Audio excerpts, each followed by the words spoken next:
Could a single careless sentence from a parent be the reason why a child decides to cut ties with them forever? As parents, we always want to protect and love our children. But sometimes, words that seem like nothing more than part of everyday conversation can leave deep emotional scars, especially when our children have grown up. So, what are those kinds of sentences? And why are they dangerous enough to push a grown child into silence, distance, or even complete disconnection from the very people who raised them? Most importantly, how can we avoid repeating those same mistakes before it is too late? In this video, I'm going to reveal 6 toxic phrases that aging parents should never say to their adult children. These may sound simple, even harmless, but they are surprisingly common and deeply damaging. Stay with me as we uncover the far-reaching impact of these words and talk about how you can make changes to keep your family relationships strong and full of love. Before we begin, take a moment to leave a positive affirmation in the comments as a small commitment to nurturing your bond with your loved ones. Something like, "I choose love over hurt when it comes to my children," or any other intention that speaks to you. And do not forget to like this video and subscribe to the channel so you will not miss out on more meaningful and valuable content like this. Let's spread understanding and love in every family together. Now, let's dive into each of these phrases and break them down one by one. The first phrase, "You will regret it when I am gone." I understand when you say this to your child, you are not trying to threaten or guilt trip them. What you really want is for them to recognize that time is limited, that there are things in life that, if not appreciated in time, will never come back. But unfortunately, the way you choose to express that message often sends the wrong signal. Instead of sparking love and appreciation, it makes your child feel burdened and even more distant. This sentence is not just a gentle reminder. It carries the weight of loss, of death, of a future grief that you are introducing into the conversation long before it happens. When you bring up the idea that you will regret it, you are not speaking about the present. You are painting a picture of a painful future. And in your child's mind, that image is not a motivation to come closer. It becomes something they want to avoid altogether. You might not realize it, but this phrase can feel like an indirect accusation. Your child might feel as if you are warning them. If you do not do something now, you will suffer guilt forever. That does not feel like love. It feels like pressure, a sense of duty, not one that stems from affection, but from fear. I do not deny how real the loneliness of old age can feel, and the heartbreak of feeling abandoned by the very child you raised and sacrificed everything for. That pain is hard to name. But that is exactly why words like this can be so harmful. They do not ease the sadness, they deepen the distance. You need to understand that in emotional communication, not every truth should be spoken, especially when it comes wrapped in fear. Some realities, like the inevitability of death, when spoken as a threat, only build walls. But if you choose your words with kindness and honesty from the heart, your child will receive them with an open heart too. A sentence like, "I truly cherish every moment we still have together, and I hope we can make even more good memories while we still have time," does not make your child feel pressured. It makes them feel drawn to come closer on their own. What matters most is not the content, but the tone. When you speak with love and sincerity instead of blame, your child listens with their heart, and you will see there will be no need for warnings or reminders of loss. Your child will stay, not out of fear, but out of love. The second phrase, "Back in my day, things were very different." You might think you are just sharing life experience, a gentle reminder of the challenges of the past. But what your child hears is not wisdom or empathy. They hear rejection, a denial of how they live, how they work, and even who they are trying to become. You do not need to criticize them directly. The comparison alone says it clearly. The way you are doing things is not good enough. I understand. You truly believe that what you lived through is valuable. Your generation had discipline, manners, and overcame hardship. But when you use that past as a measuring stick for today, you unintentionally put your child in a no-win situation, where their efforts will always fall short of your old standards. That is what makes them stop sharing. Why open up if they already know they will be told they are not trying hard enough, do not understand, or are too modern? What hurts is not the memory of the past. It is using the past to discredit the present. The world has changed. What worked in your time may no longer fit today's reality. When you keep pointing out how different things are, instead of sounding like sharing, it feels like a barrier. It makes your child feel like they are not seen as a capable adult, free to choose their own path. Every time your child hears that phrase, they hesitate to reveal what is really going on in their life. They start to wonder, do my parents even try to understand me at all? That doubt does not come from your actions. It comes from a feeling. The feeling that they are no longer emotionally safe to open up to you. And when emotional safety fades, the bond fades too. They pull away, not because they do not love you, but because they no longer feel truly accepted. Instead of using differences as proof that things were better before, you can turn the conversation into a moment of connection. A simple question like, what is something you are doing now that really works for you? I would love to learn something new from you. May sound small, but it carries a powerful message. Openness. When you show that you are willing to learn from your child, you are showing respect. You are telling them that their way of living has value, and that is exactly what makes them want to share more, to stay close, and to stay connected with you. Not out of obligation, but out of genuine trust and love. The third phrase, your spouse is turning you against me. You might say this when you are feeling hurt. Maybe you are wondering why your child seems more distant, why the closeness you once had feels like it is fading. And then you start linking that change to one person, their partner. In your mind, it feels like someone has come between you and your child. This sentence may come out as a subtle accusation, but it carries a heavy message. That person took you away from me. I understand. When your child gets married, everything changes faster than you can adjust. Their time, their priorities, they shift. But if you place all that change on one individual, their spouse, you are unknowingly starting a battle your child never wanted to fight. You are forcing them to choose sides. And no matter which side they pick, someone gets hurt. Most of the time, they choose a third option, silence and distance. That silence is the clearest sign that something is wrong. It is not because they love you less. It is because they are afraid of being caught between the two most important people in their life. One is family, the other is their partner. Your words, even if said in passing, can make them feel like they are on trial. That their loyalty to their marriage is being measured against their love for you. They stop talking about family dinners. They hesitate to share private joys. Because the moment they mention their partner, they brace for your reaction, and that hesitation shrinks your conversations. You may not even notice it, but it starts with one phrase, and soon your child begins to filter everything they say. Only safe topics, nothing that might upset you. Eventually, they stop asking you for advice, not because you are not wise, but because they fear you might take sides or say something that will hurt their partner. Slowly, you are pushed out of the inner circle, not because your child wants to exclude you, but because they are trying to protect a fragile balance. Instead of questioning your child's partner, try a softer approach. Say something like, I really want to understand you better and support both you and your partner however I can.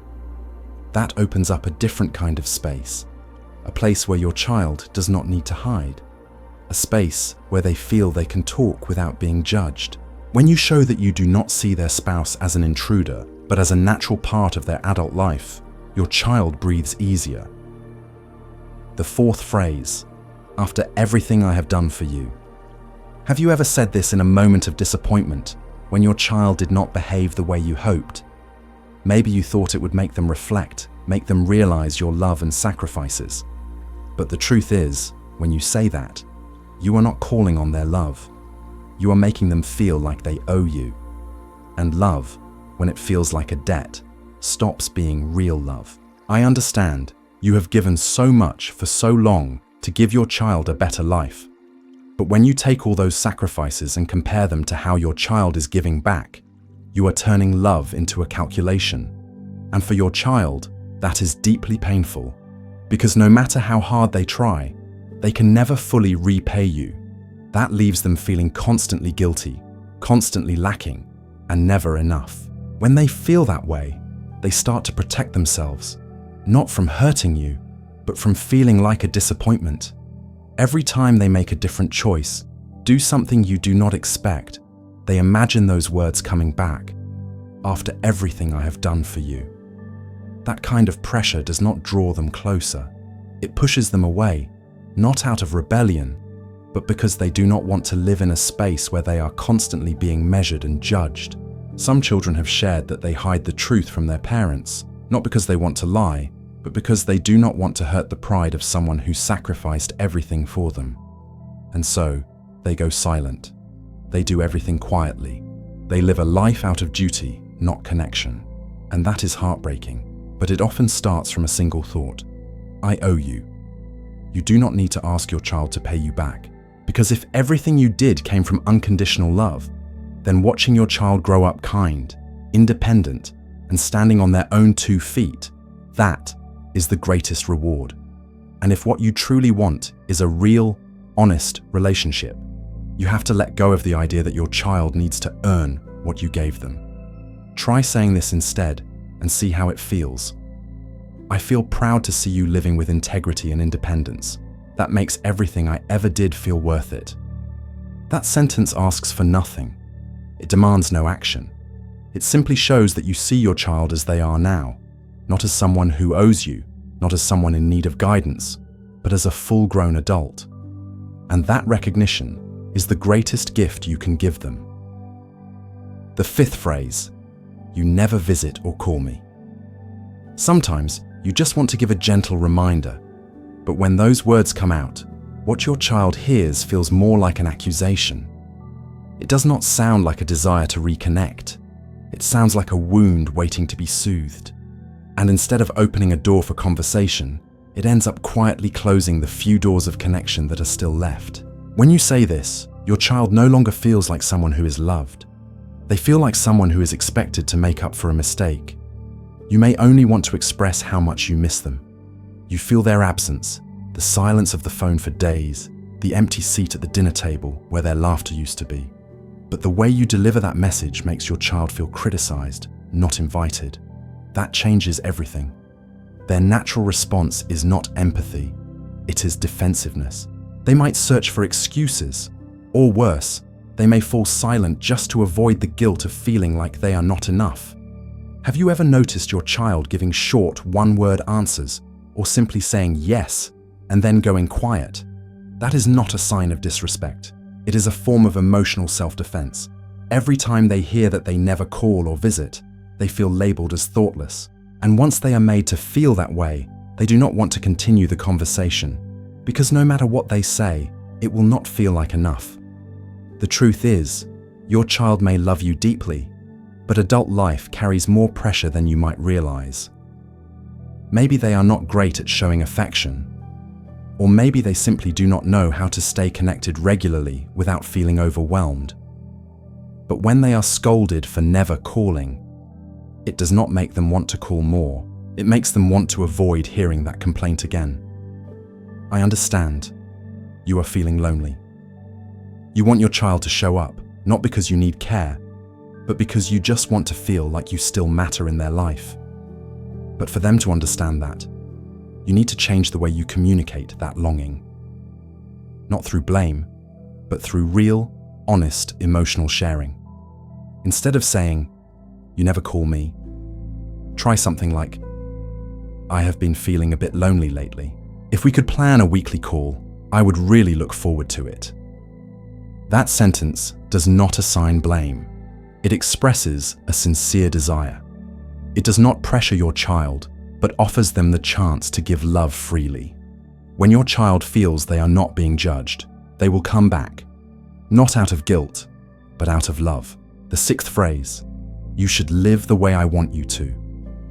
You may not even realize it, but every time your child hears this, they feel like their very identity is being rejected. What they hear is not advice. It is a message that says no matter how hard they try, their choices will never truly satisfy you. That phrase becomes a wall. It pushes them away from honest connection because they feel like who they really are is not accepted.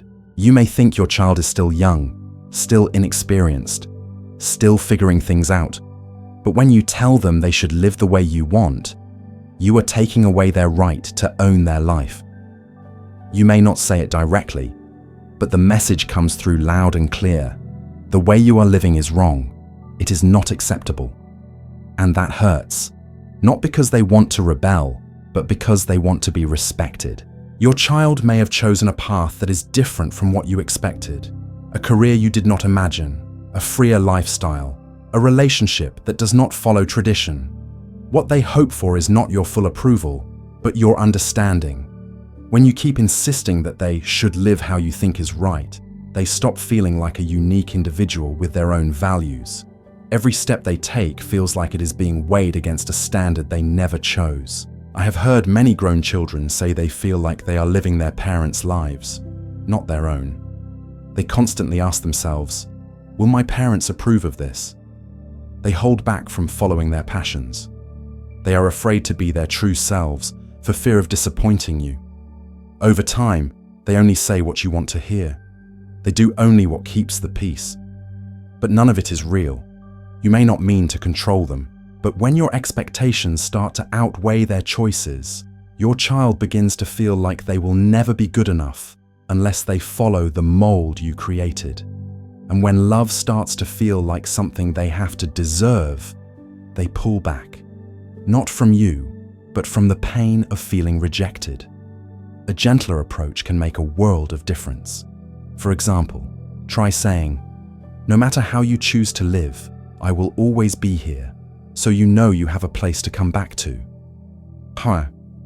That simple sentence offers validation. It does not judge. It does not impose. It simply gives your child a safe space to be themselves. And when you offer that, they will not just feel accepted, they will be eager to share, to connect, and to stay close with you in a sincere way. In our later years, what most parents truly long for is not money or material things, but connection. The warmth of a familiar voice, the laughter of children and grandchildren. But sometimes, simply because we do not understand our adult children's emotions, or because we lose control of our words in moments of disappointment, we end up pushing them away without meaning to. And by the time we realize it, the distance has grown too wide to easily bridge. Words that seem harmless can carry unexpected weight. We cannot rewind time, but we can always choose to begin again, with awareness, with love, expressed the right way, and with small changes starting today. If you have ever unintentionally hurt your child with your words, do not blame yourself. What matters is that you are now listening, learning, and willing to change. That is the most beautiful way to heal and protect the precious relationships in your life. If you found value in this video, leave a comment below as a promise to yourself and your family. Something like, I choose to nurture connection with my children through understanding and compassion, or anything from your heart that you would like to share. And do not forget to like this video, subscribe to the channel, and turn on the notification bell, so we can keep spreading awareness, healing, and love to more and more families together. I will see you again in the next video, one filled with meaning and deep connection.